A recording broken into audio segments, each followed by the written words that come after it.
आप सुन रहे हैं विविध भारती राष्ट्रीय सेवा देश की सुरीली धड़कन। सखी सहेली कार्यक्रम के लिए कीजिए बस थोड़ा सा इंतजार।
सखी सहेली।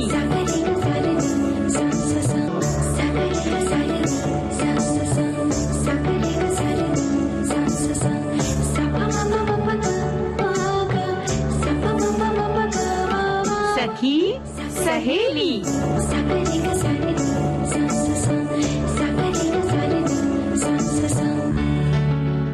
सभी सखियों, सहेलियों और सखाओं को रेडियो सखी ममता सिंह का नमस्कार। सोनाली, आपको भी हमारा नमस्कार। ममता जी, आपको और सभी सखियों सहेलियों को, श्रोताओं को सोनाली पाठक का सब प्रेम नमस्कार। वैसे तो सोनाली हमेशा बड़ी खुशमिजाज नजर आती हैं, मुस्कुराती रहती हैं, लेकिन आज कुछ ज्यादा ही खुश दिख रही हैं। क्या बात है? कोई खास बात है क्या? ममता जी, खुशियों को ढूंढने के लिए किसी अवसर की हमें तलाश नहीं करना चाहिए। बिल्कुल। छोटी छोटी खुशियों में जो लोग खुश रहते हैं ना, उनका जीवन भी खुशहाल होता है। और मैंने वही सीख ली है। और वैसे भी आपसे मिलना, सारी सखियों से, श्रोताओं से मिलना अपने आप में बहुत बड़ी खुशी देती है, इसलिए मैं खुश हूँ। तो ये जो खुशी है माइक्रोफोन के जरिए छन छन कर हमारे श्रोताओं तक जा रही है। और ये जो सीख आपने दी है हमारे श्रोता भी ले लेंगे, और मैंने भी उधार ले ली है थोड़ी सी कि हम भी खुश रहने की कोशिश करेंगे। वैसे सच बात है कि रोजमर्रा की जिंदगी में ऐसी छोटे छोटे पल होते हैं जिसे हम ये सोचते हैं कि अरे मेरी जिंदगी में ये कमी है, मेरी जिंदगी में वो कमी है। हम कमियों को ही देखते रहते हैं, हम दूसरों की खुशी से नाखुश होते रहते हैं। ये जो हमारी समस्या है हम सबकी, मतलब एक आम जो धारणा होती है। तो जहां कहीं खुश होने का मौका मिले, खुश हो लेना चाहिए। जैसे अभी हमने आपको खुश देखा तो हम और खुश हो गए। और देखिए, आपको भी हंसी आ गई, मुझे भी हंसी आ गई। वैसे भी ममता जी, कभी कभी ऐसा होता है ना, आपकी और हमारी मुलाकात जब होती है तो साथ में चाय पी ले तो उससे हमें खुशी मिल जाती है। हाँ। मैंने कुछ आपको खिला दिया व्यंजन तो आप खुश हो जाते हैं। तो बस छोटी छोटी खुशियों में ही हमें खुशियां खोजना चाहिए। उसके लिए जरूरी नहीं है कि हमें बहुत बड़ी अवसरों की तलाश हो तभी हम खुश हो। जो लोग छोटी छोटी खुशियों में खुशियां खोजते हैं वो अपने आप में खुश मिजाज होते हैं। बिल्कुल, बैठे बैठे बहुत सारी बातें हम एक दूसरे से कह लेते हैं, साझा कर लेते हैं, तो हम खुश हो लेते हैं। कुछ खुशनुमा दिन को याद कर लेते हैं तो खुश हो लेते हैं। अब हम ये बातें क्यों कर रहे हैं? आज खुशियों की परिभाषा क्या है, यही हमारा एक मुद्दा है जिस पर हम चाहते हैं कि हमारे श्रोता उस पर कुछ लिखें। और उनके जीवन में कौन सी ऐसी बात होती, कौन सी ऐसी घटना घटी है जिससे वो खुश हुए और अपनी खुशी को साझा करते हैं दूसरों के साथ। वो घटनाएं बताएं और अपनी कोई बात साझा करें। और हमारे बहुत सारे श्रोताओं ने लिखकर भी भेजे हैं बहुत सारे कमेंट्स इस विषय पर। साथ ही आज पर्यटन का दिन है, गुरुवार, तो आज हम चंबा की सैर करवाएंगे। बिल्कुल, हिमाचल प्रदेश चंबा चलेंगे। बहुत ही खूबसूरत जगह है। अगर हमारे श्रोता चंबा गए हैं, देखी है वो जगह, तो जरूर साझा करें कि क्या चीज देखी है, और उनके परिवार वालों ने देखी है तो वो भी बता सकते हैं। और उस जगह के बारे उसकी क्या खासियत है, हमारे श्रोता कह सकते हैं अपनी बात। और एक विषय है ना, बहुत ही एक ऐसा कह लीजिए कि ऐसा विषय है जिसमें हम बच्चों में डर बिठाना, यानी कई बार ऐसा होता है ना ममता जी कि बच्चे खाना नहीं खा रहे हैं, सो नहीं रहे हैं, पढ़ाई नहीं कर रहे हैं, तो हम बच्चों को डरा देते हैं कि देखो वो बाबा जी आ जाएगा, फिर हम पुलिस के पास आपको दे देंगे, ये उन्हें बताना है कि भाई पुलिस हमारी रक्षा करते हैं, पर हम बच्चों को डरा देते हैं ऐसे। और फिर हमारा उद्देश्य कुछ गलत नहीं होता है कि बच्चे खा ले सो जाए, पर वो जो डर है उनके अंदर बैठ जाता है। माओ का बच्चों को डराने का एक बहुत बड़ा डायलॉग हिट हुआ था, आपको याद होगा, शोले फिल्म का डायलॉग, सो जा बेटा, दूध पी ले बेटा, नहीं तो गब्बर आ जाएगा।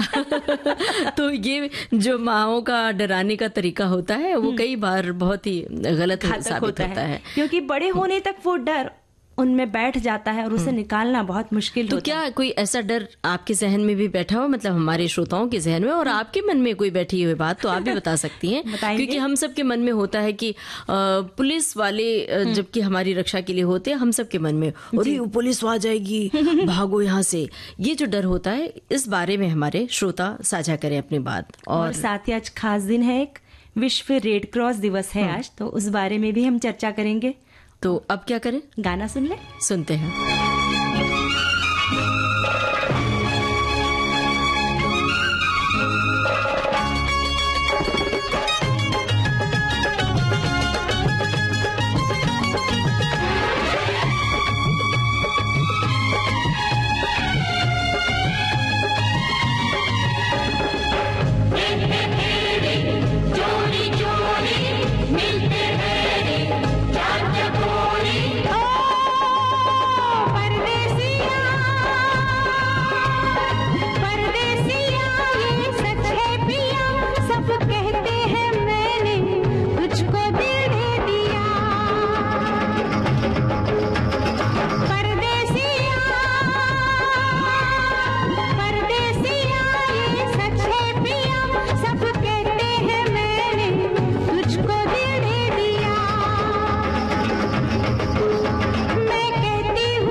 मेरा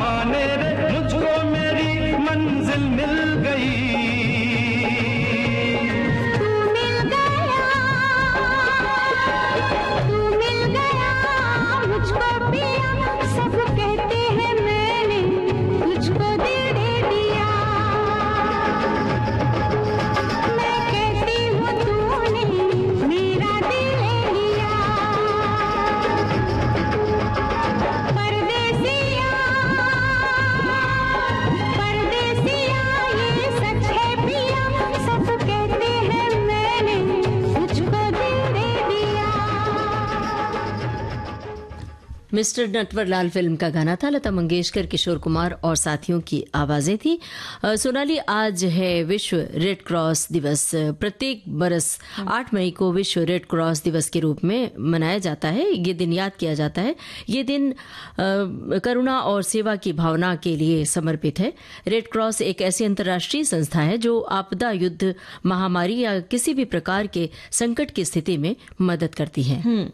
और विश्व रेड क्रॉस दिवस की शुरुआत 1948 से हुई थी और रेड क्रॉस के संस्थापक हेनरी डूनेंट की स्मृति में हर साल उनके जन्मदिन 8 मई को इस दिन को उनके कार्यों के लिए समर्पित किया जाता है। आज उन्हीं की प्रेरणा के कारण लगभग 192 देशों में नेशनल रेड क्रॉस दिवस मनाया जाता है। और रेड क्रिसेंट कमेटी है और ये दुनिया का सबसे बड़ा मानवतावादी कार्य है। और रेड क्रॉस की संस्थाएं आज ही के दिन अनेक सामाजिक सेवाओं के कार्यक्रमों का आयोजन करती है। साथ ही सोशल मीडिया के माध्यम से लोगों में जागरूकता फैलाई जाती है। एक गाना सुनते हैं फिर और जो हमारे मुद्दे हैं उस पर बात करते हैं।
सोनाली, अब बताइए कि ये जो खुशी है, असल में खुशी का राज क्या होता है?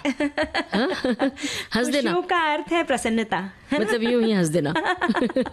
मुस्कुरा के चलना, है ना। जीवन में काफी सारे लोगों के जीवन में मुश्किलें आती है, पर अगर उन मुश्किलों को अगर हम हंसते खेलते अगर उसके सामने जाएंगे तो वो मुश्किलें भी कह देगी भाई इनके घर ज्यादा दिन नहीं रहना है, ये हमारे बहुत लाड़ प्यार नहीं करते हैं, तो बाय बाय कर देते हैं ना।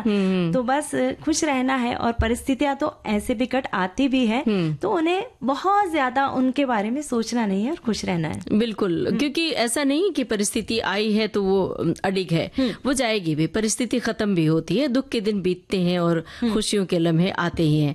और एक बात और है, खुद की खुशी के लिए तो सभी जीते हैं और अपनी खुशी से सभी खुश हो लेते हैं। असल में असली इंसान तो वो है जो दूसरों की खुशी से खुश हो ले। मतलब आपको हमने खुश देखा तो मुझे खुशी हुई और मैं हंस पड़ी। तो ऐसे ही दूसरों की खुशी से, दूसरों की कामयाबी से, दूसरों के आगे बढ़ने से अगर आपके चेहरे पर मुस्कान तिराए तो उसके जीवन में आप दूसरे के जीवन में खुशी के क्षण दे सके, तो ये आपकी बड़प्पन है, आपका बड़प्पन है, आपकी महानता है। ये बिल्कुल सही कहा। यानी कहने का तात्पर्य ये है कि दूसरों की खुशी का कारण भी बनना बहुत जरूरी है। और जो लोग जीवन में संतुष्ट रहते हैं ना ममता जी, वो हर परिस्थिति में खुश रहते हैं। खुश रहने के लिए जरूरी नहीं है कि इंसान सुविधा संपन्न हो, मानो तो छोटी छोटी खुशियां ही इंसान को खुश मिजाज बना देती है। देखिए ना, हमारी एक सखी है जिन्होंने कुछ इसी तरह की बात लिखी है, लिखा है कि खुशी की परिभाषा अनेक है, कोई देकर खुश होता है तो कोई छीन कर, कोई संपन्नता का प्रदर्शन करके खुश होता है तो कोई सादगी में ही खुश हो लेता है। खुशी की जैसी परिभाषा हमारे मन में है, जरूरी नहीं खुशी उसी रूप में हमारे सामने आए। वैसे खुश रहने का कोई बहुत बड़ा राज नहीं है।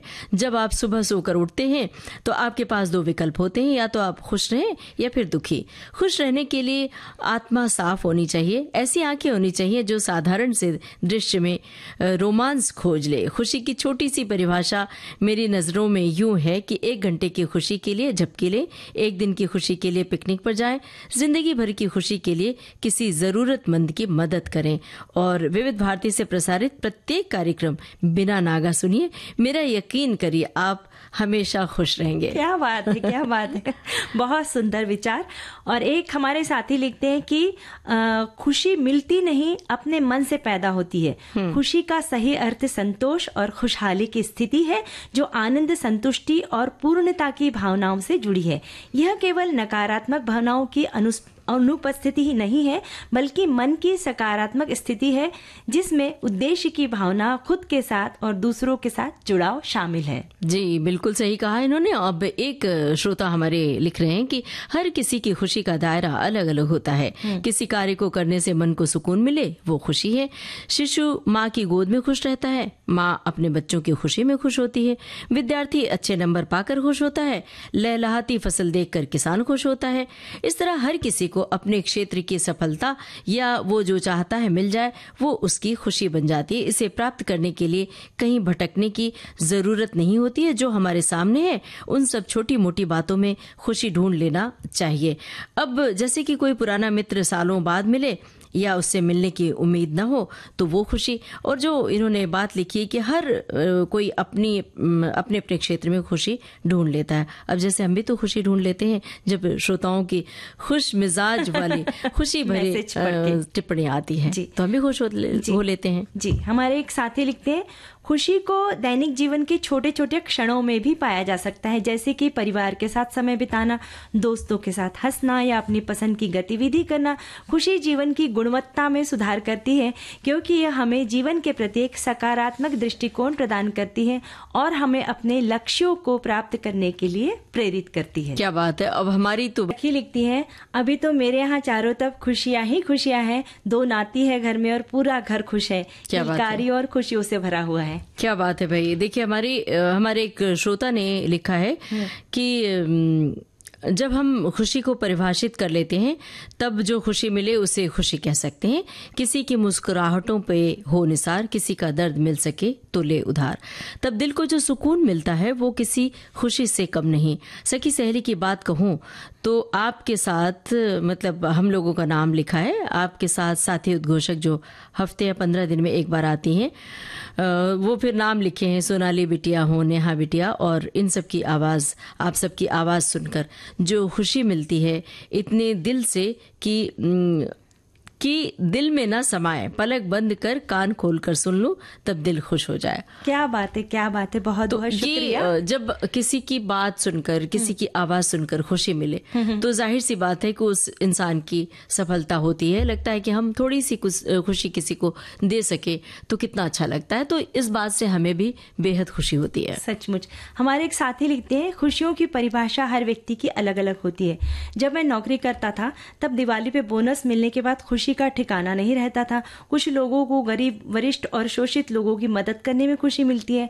मैं एक संस्था से जुड़ा हुआ हूं जो वरिष्ठ और सेवानिवृत्त लोगों के लिए काम करती है। उनके प्रॉब्लम्स जैसे इच्छा पत्र बनाना, ऑनलाइन बैंकिंग कैसे करना, साइबर कॉल को कैसे पहचानना, अकेले हैं तो उनके घर में चक्कर मारना और उनका हाल पूछना, इससे हमारी पूरी टीम है, इससे हमें बहुत खुशी मिलती है।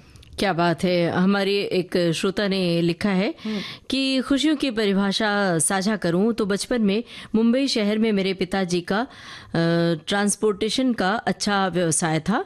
उसी दौरान मेरी उम्र 7 साल की थी। तब उन्होंने एक दिन मुझे कहा कि बेटा, जब तू बड़ा होगा तब मैं तुझे लग्जरी बसेस का धंधा करवा दूंगा। कुछ ही महीनों में वो हार्ट अटैक से गुजर गए, पर उनकी ये कही हुई बात मैं कभी भूल नहीं सका।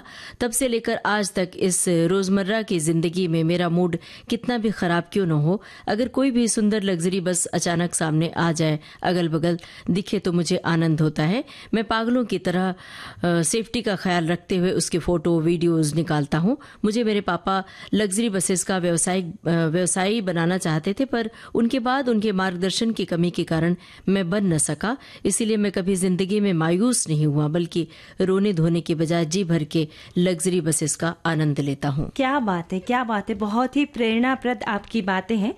और एक हमारे साथी लिखते हैं, ममता जी, सखी लिखती है, कोऊ काहू में मगन, कोई काहू में मगन। हमारे यहाँ आंचलिक भाषा में ऐसा कहा जाता है।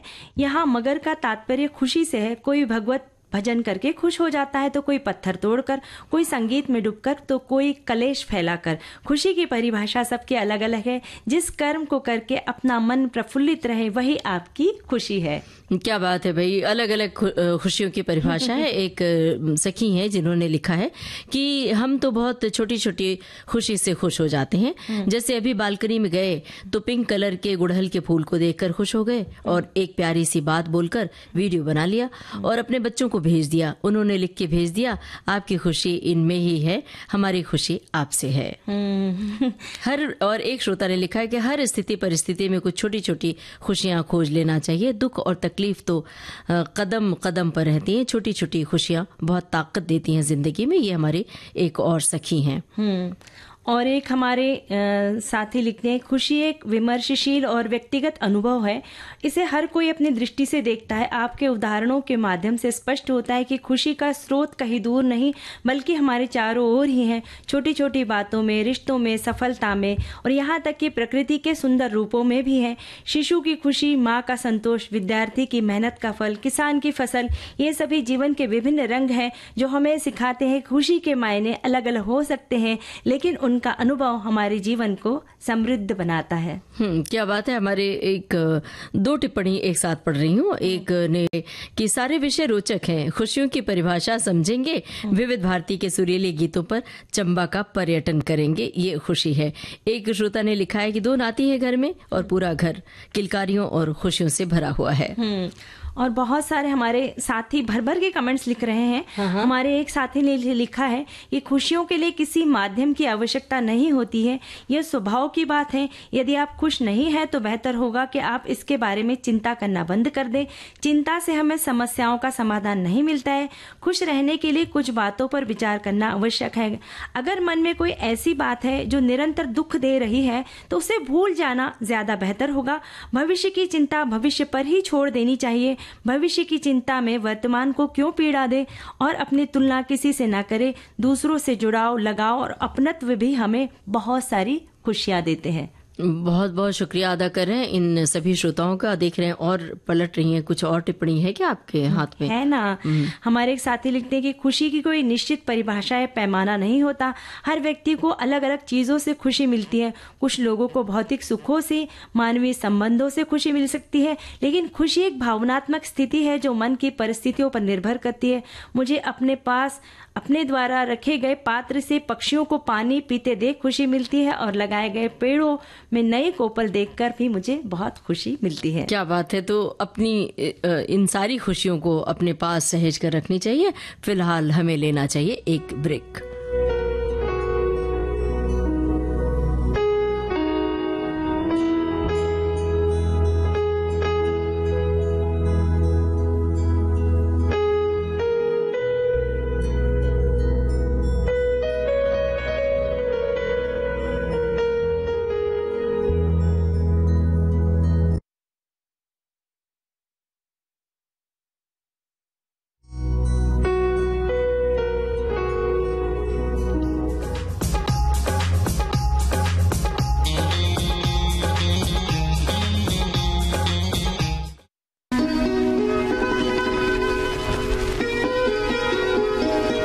कुछ रेशमी ख्वाब, कुछ मखमली अंदाज, कहीं बेख्याल हो कर यूं ही छू लिया किसी ने।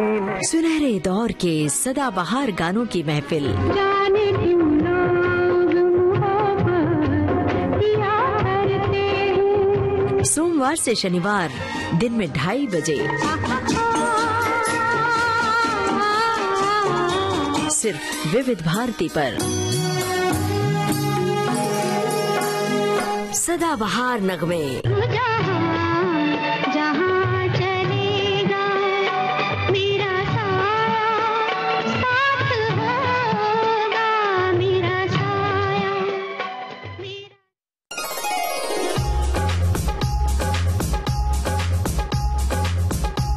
सोनाली, बात चल रही थी खुशियों की। तो जब हम यूं ही बैठे रहते हैं, अचानक कोई गाना अपनी पसंद का गूंज जाए तो खुशी मिलती है कि नहीं? बहुत खुश हो जाते हैं हम। तो हमारे कुछ श्रोताओं ने ये गाना लिखा भी है, तो ये गाना सुनवा दें।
मुस्कुराहटों पे हो निसार, किसी का दर्द मिल सके तो ले उधार, किसी के वास्ते हो तेरे दिल में प्यार, जीना इसी का नाम है। किसी की मुस्कुराहटों पे हो निसार, किसी का दर्द मिल सके तो ले उधार, किसी के वास्ते हो तेरे दिल में प्यार, जीना इसी का नाम है।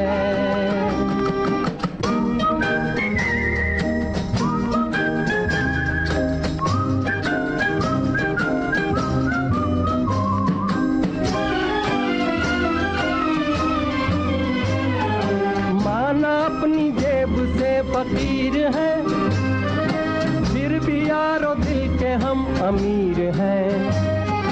माना अपनी जेब से फकीर है, फिर भी यारो दिल के हम अमीर हैं। मिटे जो प्यार के लिए वो जिंदगी, जले बाहर के लिए वो जिंदगी। किसी को हो ना हो हमें तो एतबार, जीना इसी का नाम है।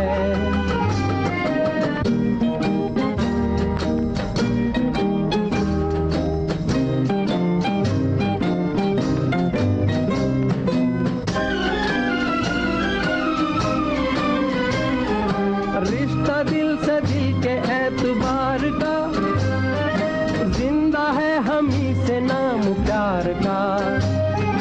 रिश्ता दिल से दिल के एतबार का, जिंदा है हम ही से नाम प्यार का। के मर के भी किसी को याद आएंगे, किसी के आंसुओं में मुस्कुराएंगे। कहेगा फूल हर कली से बार बार, जीना इसी का नाम है। किसी की मुस्कुराहटों पे हो निसार, किसी का दर्द मिल सके तो ले उठा। किसी के वास्ते हो तेरे दिल में प्यार, जीना इसी का नाम है।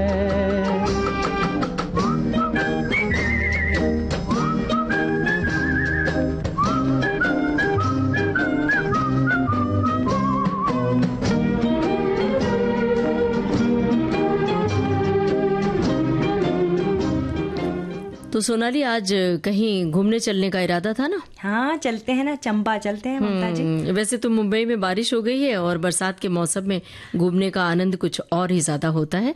वैसे हिमाचल प्रदेश तो जाने के लिए हर मौसम सुखद ही होता है, लेकिन कुछ मौसम ज्यादा खुशगवार होते हैं। जब थोड़ी ठंड कम हो तो यहाँ खासतौर से मुंबई वासियों के लिए जरूरत से ज्यादा ठंड सहने में मुश्किल होती है। तो ऐसे बिल्कुल ठिठुर जाएंगे अगर वहां पर सर्दियों में जाएंगे तो, इसलिए अभी जाना बहुत अच्छा होगा वहां पर, है ना। तो चंबा हिमाचल प्रदेश में स्थित एक बेहद खूबसूरत हिल स्टेशन है। यहाँ की सुखद जलवायु, बर्फ से ढके पहाड़, हरे भरे जंगल, कलकल करते झरने, नदियां पर्यटकों को मंत्रमुग्ध कर देते हैं। बिल्कुल। और जब हम ये बातें बता रहे होते हैं ना, तो आंखों के सामने वो झरने सामने दृश्य आ जाते हैं और हमें मोहित करते हैं। और ये भी बता दें कि प्राकृतिक सुंदरता के साथ साथ चंबा लकड़ी से बने हस्तशिल्प, हाथ से बुने वस्त्रों के लिए भी जाना जाता है। और यहाँ की वस्तुएं दुनिया भर के लोग बड़े ही शौक से खरीदते हैं। एक घोंसले की तरह वो छोटा सा शहर बना हुआ है। अगर हम खड़े होकर यूं निहारे ऊंचाई की ओर तो ऐसे लगता है कि वो एक छोटा सा घोंसला ही है। बहुत सुंदर। और चंबा का मतलब भी यही होता है। और चंबा शहर रावी नदी और उसकी सहायक नदी साल नदी के संगम पर स्थित है।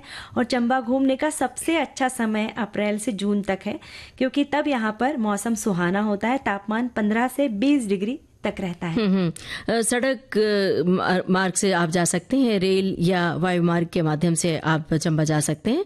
चंबा से सबसे करीबी जो रेलवे स्टेशन है पठानकोट है, जो लगभग 120 किलोमीटर दूर है। और चंबा से सबसे करीबी जो एयरपोर्ट है, हवाई अड्डा है, वो है अमृतसर, चंडीगढ़, फैजाबाद। यहाँ से आप चंबा के लिए जा सकते हैं। और जब पठानकोट से जाते हैं तो आप बस से भी जा सकते हैं, वहाँ अपनी गाड़ी बुक करके भी जा सकते हैं। जी। और यहाँ के पर्यटन स्थलों में से एक चमेरा झील है और मणिमहेश झील है। यह स्थान ट्रेकिंग प्रेमियों के लिए बहुत खास है और 13 किलोमीटर का लंबा ट्रेकिंग का मार्ग है। और यहाँ का प्रसिद्ध चामुंडा देवी मंदिर है, जिसका निर्माण तकरीबन 1762 में राजा उम्मेद सिंह द्वारा किया गया था। और पाटीदार और लाहला जंगल के बीच स्थित यह मंदिर पूरी तरह से लकड़ी से बना है और ये काली माता का मंदिर है। और यहाँ पर एक खजियार झील है जो बड़ा ही खूबसूरत है और ठंड के मौसम में उस पर बर्फ जम जाती है, तो कितना सुंदर लगता है। हाँ, लेकिन झील पर जाने का सुख नहीं ले सकते जब बर्फ से झील बिल्कुल जम जाती है। और वहाँ पर वन्य जीव अभयारण्य भी है, भूरी सिंह संग्रहालय है और रंग महल है, अखंड चंडी पैलेस है, हरिराय मंदिर है, चर्च ऑफ स्कॉटलैंड, चंपावती मंदिर है और चौगान वगैरह वगैरह ऐसी खूबसूरत जगह हैं जहां आप जा सकते हैं। और खजियार झील जाने के लिए भी आपको इस बात का ख्याल रखना पड़ता है कि आप ऐसे समय में ना जाए कि चारों तरफ बर्फ हो, और बर्फ देखने का आनंद भी अलग होता है जब आप स्कीइंग करना और बर्फ की बाकायदा फिसल पट्टी पे आप खेलते हैं और बर्फ के गोले बनाकर एक दूसरे पर फेंकते हैं जी। तो वो भी एक अलग आनंद होता है। और जब बर्फ में आप जाते हैं तो दूर से लगता है कि बहुत ठंड लगेगी, लेकिन थोड़ी देर बाद आपके शरीर का तापमान भी शायद बिल्कुल यूज टू हो जाता है, तो हाथ में जो ठंडक महसूस होती है जैसे लगता है कि अब कुछ ज्यादा फर्क नहीं पड़ रहा है, ठंड का कोई बहुत असर नहीं पड़ रहा है। और हम बहुत तैयारी से भी जाते हैं ना, गमबूट पहन के, बहुत सारे कपड़े पहन के, जैकेट पहन के, और वहां पे बर्फ के अंदर है ना ममता जी ऐसे बना दिया जाता है, ऐसे गड्ढे कर दिए जाते हैं, उसमें पेंट बना दिया जाता है, उसमें बैठ के फोटो खींच लेते हैं हम लोग, बहुत सुंदर, बहुत बिल्कुल मजा आता है। फोटो की बात तो जरूर करनी चाहिए क्योंकि फोटो खींचे बगैर कहीं घूमने का यात्रा अधूरी आनंद होगी। कैसे लिया जाएगा। तो और फोटो खींच के सोशल मीडिया पे पोस्ट करना, लेकिन यहाँ पर अब एक बात याद आ गई तुरंत बात करते करते, वो ये कि फोटो खींचने के लालच में बहुत सारे हम ऐसे वीडियोस देखते हैं जहां पर हादसे हो जाते हैं, दुर्घटनाएं घटित हो जाती हैं कि ऊंचे पहाड़ पर जाकर हम फोटो खींच रहे हैं और पैर फिसल जाता है, पहाड़ियों में गिर जाते हैं लोग, फिर उनका पता भी नहीं चलता कि कहाँ किस घाटी में गिर गए। तो ये ध्यान रखना चाहिए, कभी भी नदी, झरने, तालाब के किनारे और झील के किनारे, ऊंचे पहाड़ पर जब भी जाते हैं तो फोटो के लालच में ऐसा कदम ना उठाएं कि दुर्घटना के शिकार हो जाएं। सचमुच जान है तो ये खूबसूरत जहान है, इस बात का हमें हमेशा ख्याल रखना है और बस आनंद के साथ सुखमय यात्रा हो इसकी कोशिश करना चाहिए। साथ ही साच पास पर जाकर आप माउंटेन बाइकिंग कर सकते हैं और चौगान और चंपा मार्केट से आप खरीदारी भी कर सकते हैं। और खाने के लिए स्थानीय व्यंजन है ना, अक्सर होता है ममता जी, हम घूमने जाते हैं और बस अपना जो हमेशा का खाना है, हाँ, जो दाल चावल रोटी वही खाते हैं, पर वहाँ का भी स्थानीय खाना चखना बहुत जरूरी है। तो सरसों का साग और मक्के की रोटी हाँ, जरूर खाएं। साथ ही राजमा मदरा, सिड्डू, पटंडे, चंबा चुख, बाबरू, चने का खट्टा, मीठा भात, कचालू चाट इत्यादि यहाँ के भोजन शामिल है। कई बार ये जो व्यंजन होते हैं हमारे सुने हुए नहीं होते हैं जब हम किसी दूसरे प्रदेश में घूमने जाते हैं, लेकिन एक बार स्वाद लेना चाहिए क्योंकि जहाँ जाए वहाँ का स्वाद जरूर चखना चाहिए। फिलहाल हमें एक गाना सुनवाना चाहिए।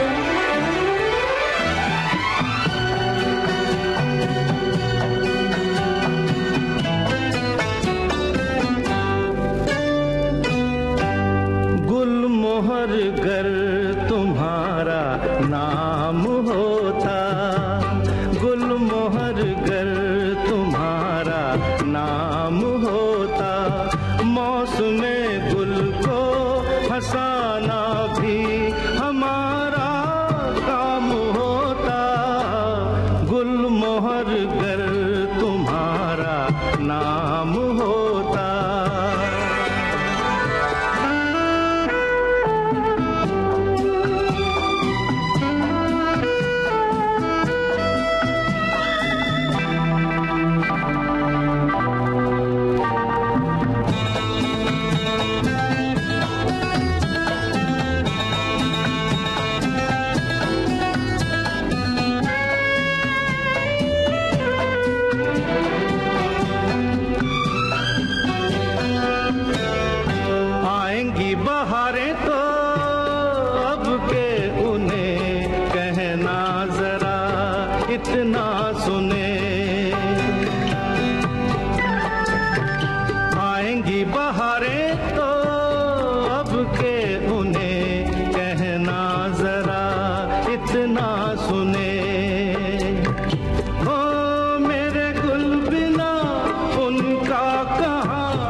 मौसमे गुल को हंसाना भी हमारा काम होता, गुलमोहर घर तुम्हारा नाम होता।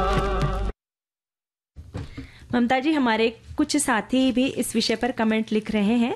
चंबा शहर में कई मंदिर और महल हैं और 2 लोकप्रिय यात्राएं यानी मेले, सुही माता मेला और मिंजर मेला की मेजबानी करता है, जो संगीत और नृत्य के कई दिनों तक चलता है। चंबा अपनी कला और शिल्प, विशेष रूप से अपनी पहाड़ी पेंटिंग, जो 17वीं और 19वीं शताब्दी के बीच उत्तर भारत के पहाड़ी राज्यों में उत्पन्न हुई थी और अपने हस्तशिल्प और वस्त्रों के लिए भी प्रसिद्ध है। और एक श्रोता की टिप्पणी है कि बस जाइए हिमाचल की राजधानी शिमला और आनंद ही आनंद मनाइए, साथ ही गर्मी के विषम ताप से बचिए। इसके लिए सड़क, हवाई और रेल मार्ग भी उपलब्ध है।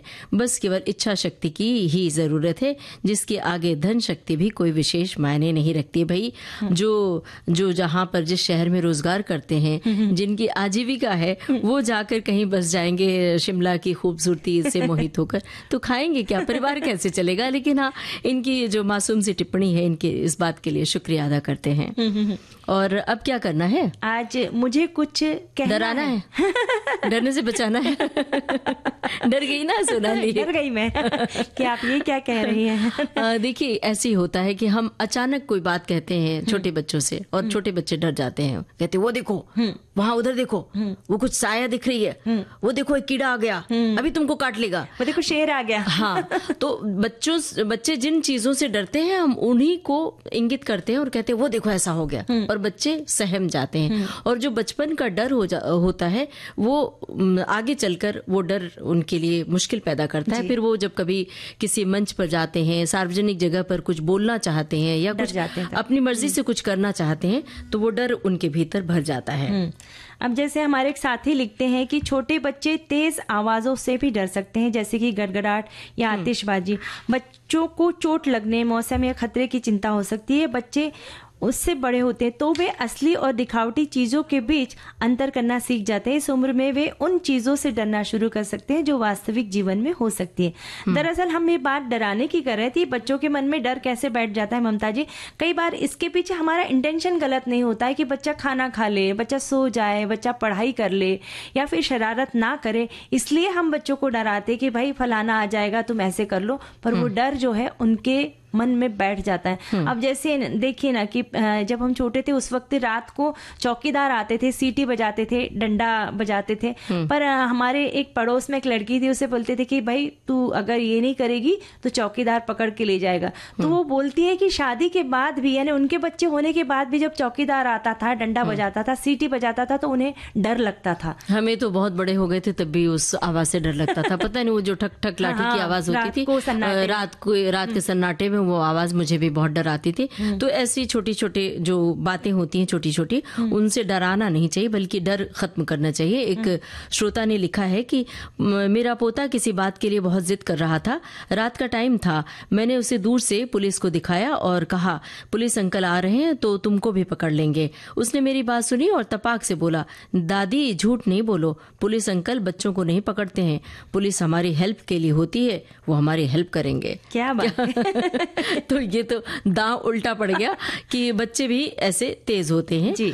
लेकिन अभी जो ये दौर है, इस दौर के पहले का जो बचपन था वो बहुत मासूम था, तो बच्चे डर जाया करते थे। एक हमारी साथी लिखते हैं कि हमारी एक मौसी जो रूई से डरती थी, उनका ये डर मरते दम तक बना ही रहा। इसके लिए कोमल हृदय में डर नहीं अपितु स्नेह बिठाए तो काम बन जाएगा।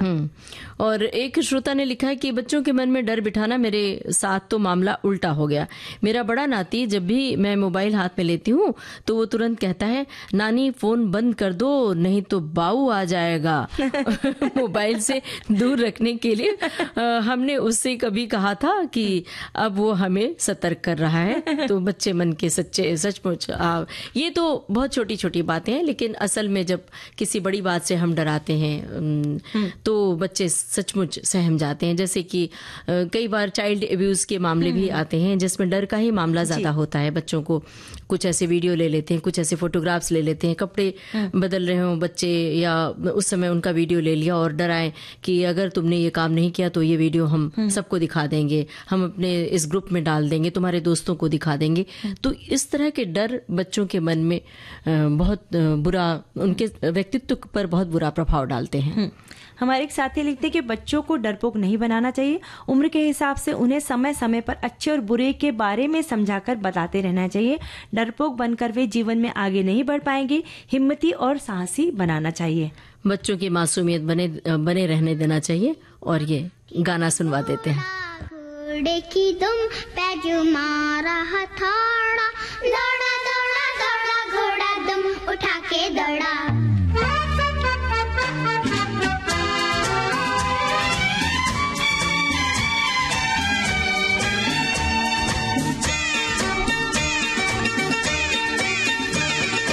लकड़ी की काठी काठी पे घोड़ा, घोड़े की दुम पे जो मारा हथौड़ा, दौड़ा दौड़ा दौड़ा घोड़ा दुम उठा के दौड़ा। लकड़ी की काठी काठी पे घोड़ा, घोड़े की दुम पे जो मारा हथौड़ा, दौड़ा दौड़ा दौड़ा घोड़ा दुम उठा के दौड़ा।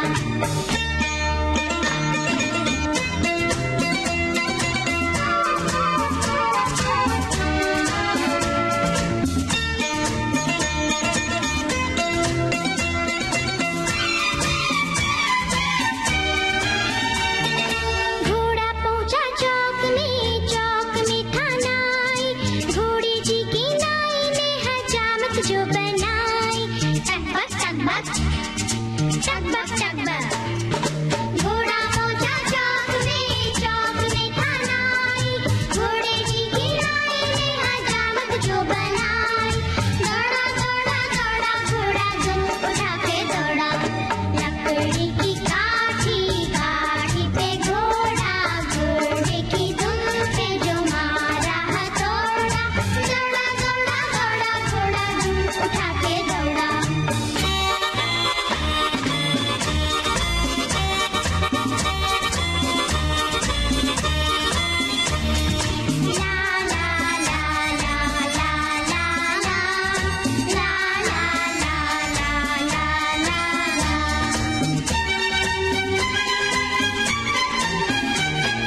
घोड़ा था घमंडी पहुंचा सब्जी मंडी बर्फ पड़ी थी, बर्फ में लग गई ठंडी। टकबक टकबक टकबक टकबक। घोड़ा था घमंडी पहुंचा सब्जी मंडी बर्फ पड़ी थी, बर्फ में लग गई ठंडी। दौड़ा दौड़ा दौड़ा घोड़ा दुम उठा के दौड़ा। लकड़ी की काठी काठी पे घोड़ा, घोड़े की दुम पे जो मारा हथौड़ा, दौड़ा दौड़ा दौड़ा घोड़ा दुम उठा के दौड़ा। बच्चों को डरपोक नहीं बनाना चाहिए, ये बात कह रही है हमारी एक सखी। उम्र के हिसाब से उन्हें समय समय पर अच्छे और बुरे के बारे में समझा कर बताते रहना चाहिए। डरपोक बनकर वे जीवन में आगे नहीं बढ़ पाएंगे। और एक श्रोता ने कुछ अलग ही बात लिखा है कि बच्चों में डर बिठाना, अरे छोड़िए, आजकल के बच्चे हमें ये कहकर बिठा देते हैं, जाओ जाओ, हमें पता है गब्बर सिंह तो साल 1975 में आया था, तब कंप्यूटर का जमाना नहीं था, आज हम टेक्नोलॉजी युग में जी रहे हैं। मतलब बच्चे अब बड़े सयाने हो गए हैं। हमारी एक सखी लिखती है कि भाई बच्चों को बड़ी प्यार से समझाए। जैसे छोटे बच्चे बिजली पावर प्लग में बहुत बार उंगली डालने की कोशिश करते हैं। जो बच्चे समझने लायक होने लगे तब ऐसा ना करें, उनके मित्र बन जाए, सलाह दें, मार्गदर्शन करें बड़े ही प्यार से, ताकि वो हर बात आपके साथ साझा करे बिना भय के। कुछ चीजों से तो जरूर डरना चाहिए, अजनबी से बात करना, जहरीले जीव जंतुओं से दूरी बनाना और अपने उम्र से ज्यादा लोगों से दोस्ती करना। एक श्रोता ने लिखा है कि भाई डर वो भी बच्चों में जो अभी अपने विकास क्रम के क्यों परक कतार पर खड़े हैं। अरे भाई, मानते हैं कि ये कहा गया है कि भय बिनु होए न प्रीति, किंतु भय या डर वो भी परिवर्तनशील बच्चों में। देखिए कहीं उनके विकास क्रम में कोई बाधा ना आए, क्योंकि विकसित हो रहे मन में बैठा डर जीवन भर नहीं मन से जा पाता है, इसलिए मन में एक खौफ का छाया रहता है। और एक श्रोता की टिप्पणी है, छोटे बच्चे अगर घर में शैतानी करते हैं या स्कूल जाने में पढ़ाई करने में में आनाकानी करते हैं तो माता पिता उन्हें डराते हैं कि तुम्हें हॉस्टल भेज देंगे। और ये जो डर है ये बच्चों में बहुत नकारात्मक और विद्रोह पैदा करता है। जबकि हॉस्टल बहुत मायने में अच्छा भी होता है, लेकिन फिर भी जब ये धमकी के रूप में माता पिता बच्चे डर जाते हैं। बिल्कुल। और आपको याद होगी वो फिल्म तारे ज़मीं पर, जिसमें बोर्डिंग स्कूल में डाल दिया जाता है और बच्चा कैसे रोता है, दुखी होता है। तो और कुछ कहना चाहती हैं? अरे बहुत सारे कमेंट्स हैं पर समय तो कम है, तो भी हम पढ़ रहे हैं कि बच्चों में डर एक सामान्य बात है और इससे हर बच्चा गुजरता है। डर को कई कारणों से हो सकता है, इससे निपटने के कई उपाय हैं। बच्चों को उनके डर के बारे में बात करने दें, उनकी बात सुने, उन्हें समझाए कि डरने के लिए सही नहीं है, वे सुरक्षित है। उन्हें दिलासा दे कि वे सुरक्षित है और वे अकेले नहीं है। उन्हें शांत करने में मदद करे और शांत करने के लिए कुछ चीजें करे। उन्हें प्रोत्साहित करे, वे अपने डर से निपटे और डर से बाहर निकाले। उन्हें सकारात्मक रखे और उन्हें बताए कि वे कुछ भी कर सकते हैं। यदि बच्चे को डर बहुत ज्यादा है तो उसे प्यार से समझाइए। और कभी जब अकेले हो, एकाकीपन का गम सता रहा हो, तो गीत संगीत का दामन थाम ले, विविध भारती ट्यून कर ले और सुने। फिलहाल सुने ये गाना। नाना करते प्यार तुम्हीं से कर बैठे, नाना करते प्यार तुम्हीं से कर बैठे, करना था इनकार मगर इकरार तुम्हीं से कर बैठे, नाना करते प्यार तुम्हीं से कर बैठे, नाना करते प्यार तुम्हीं से कर बैठे।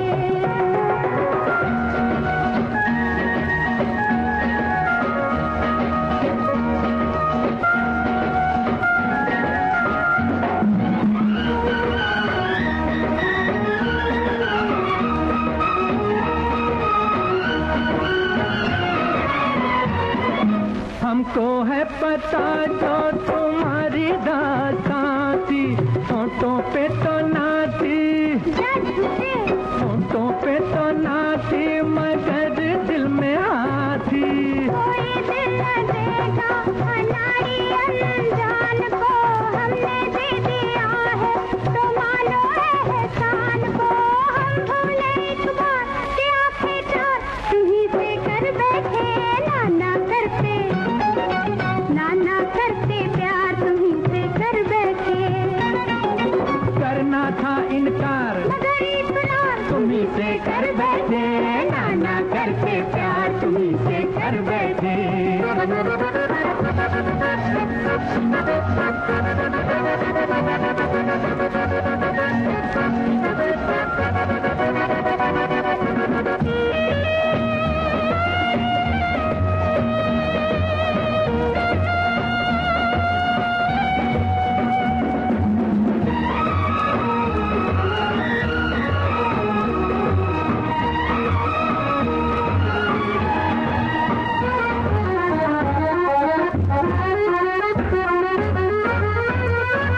छोड़ो रहने दीजिए ये झूठे अफसाने, ऐसा क्या है तुमने, क्या झूठी ऐसा क्या है तुमने कि हम हो दीवाने।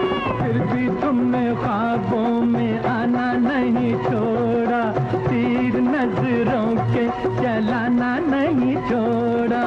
ये शिकवा सरकार हजारों बार तुम्हीं से कर बैठे, नाना करते नाना करते प्यार तुम्हीं से कर बैठे, मगर इकरार तुम्हीं से। जब जब फूल खिले फिल्म का गाना था। अब देखिए घड़ी की ओर, बिल्कुल वक्त नहीं कि कुछ बोले बतियाएं या गाना सुनवाएं। लेते हैं सखियों और सखाओं से इजाजत। आप सभी को ममता सिंह और सोनाली पाठक का नमस्कार। सखी सहेली कार्यक्रम की प्रोड्यूसर अनुश्री पाठक। सखी सहेली।